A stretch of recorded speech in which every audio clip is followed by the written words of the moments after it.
Well, I'm going to chalk it up to a learning curve, as well as one of the reasons you shouldn't have a manual before you start working on your motorcycle.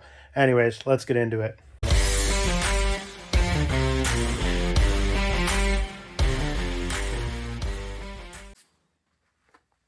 Man, this is a nice bike. I can't wait to give her a tryout actually on the road. And also, I hope to get these bikes out. I actually have the Sport Glide out. I'm trying something new. I'll show you here. I know it has nothing to do with what this video is about, but I was noticing I put these handlebars on last year. They're a lot higher than the regular ones. My last ones were probably maybe down here. But I'm trying the mirrors upside down. I just pulled it out to try it out. I think it looks a lot nicer. It looks a lot cleaner, the bike. I just don't know. I have to ride them. I have to ride it and see if, I can still see. But yeah, anyways, hopefully get those out soon. Went up to, the temperature got all the way up to -6 today, so that's a no-go for me. I was hoping to get this out today, but I didn't. But that's what this video is about, is actually working on this. I've said it many times, I don't know what I'm doing. Usually I just have a manual and I go through doing stuff. I started this YouTube channel basically learning how to ride, and I'm just, a lot of things that I look up on how to do, I make videos of because other people are like me. It doesn't have to be an expert that knows how to do things. I can watch an expert do it and learn how to do it myself, because that's what it's about and basically what I'm showing. So again, I don't know what I'm doing. I also don't have a manual yet. I'm hoping we go this weekend down to Daytona, so I'm hoping down there I'll be able to find one. I found one online. Someone's selling it. They're about 2 hours away from me, and it's a used one, which I kind of like because it's all full of grease and everything. But she wants like $75 for it, so I think I can get a brand new one for 50 off online. But you never know. I might go back to her and offer her $50 and go pick it up, because I do like the fact that it is used. But yeah, anyways, besides the point. Previous video, if you watched it, I did get this going. Ran great. Tried to start it another day. Couldn't get it going. It wouldn't work again for whatever reason. Battery was low. I charged it up again.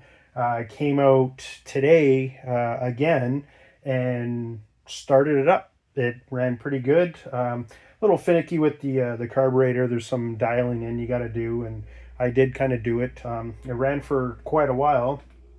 Then it just crapped out on me. So then I again tried to start it, but like the battery was dead. So I know this isn't the best battery around.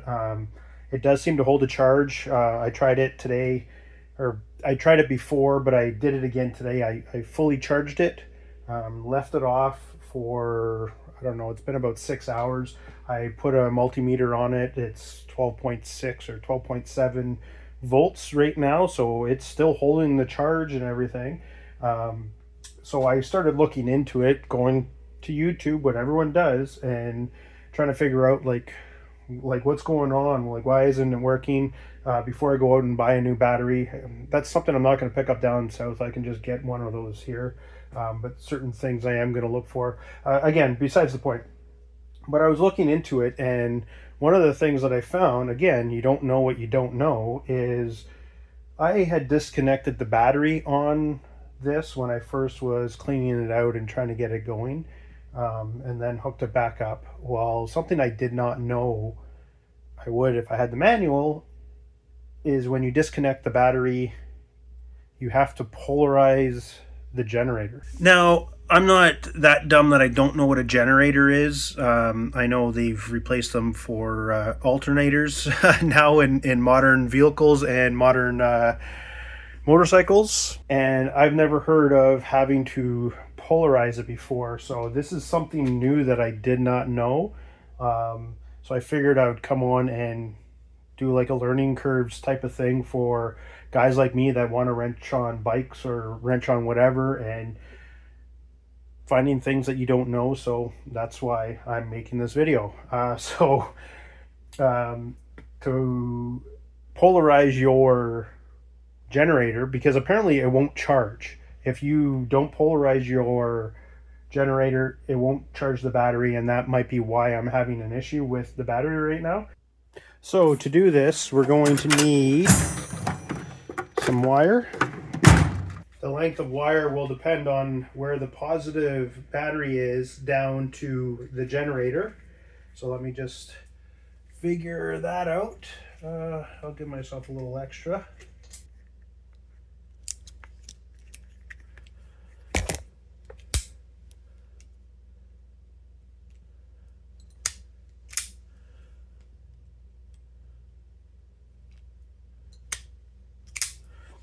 And what you're going to want to do is you're going to take one end of this wire, attach it to your positive terminal, and with the other one you're going to come down and you're going to touch the A marking on your generator. On your generator there's two markings. I don't know if this will pick it up, but this one here is A.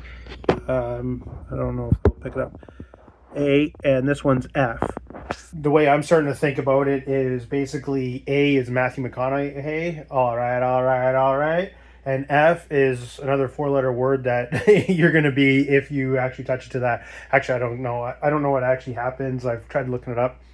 You can't damage it. It might ruin the generator, but I don't know what actually would happen if you actually do it. Just know it's the A for amateur. I don't know. I'll spell it out. But yeah, all you want to do is connect it to the positive and connect it to the A. Just tap it, spark it. I'll show you in a second if I do it correctly. I did look up, and just so you know, this is actually in the manual, and this is actually how you do it.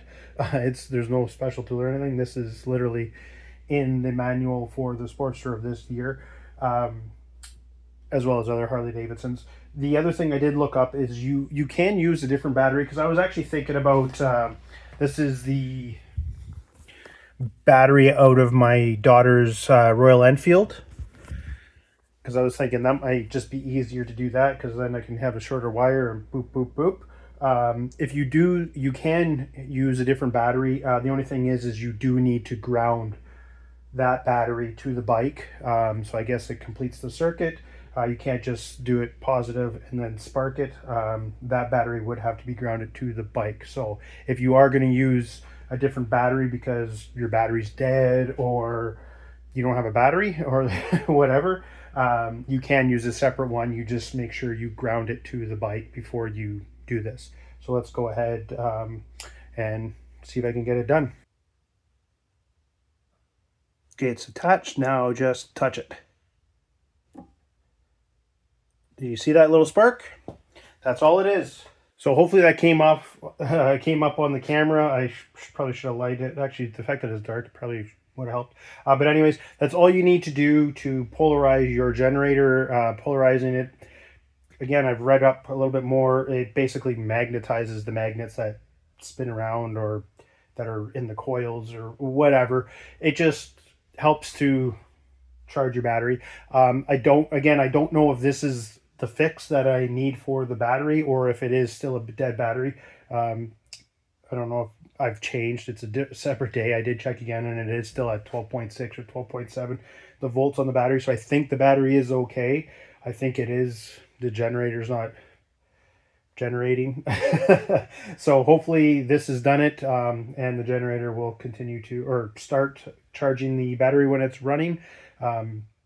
If not, it might be something different, but I'll cross that bridge when I get there. But yeah, anyways, this is a quick video again for guys like me that don't know what they're doing. Again, it is in the manual, and you need to do this anytime you disconnect your battery. I believe even the relay, there's a few different, if you play around with the electrical, you should probably do this.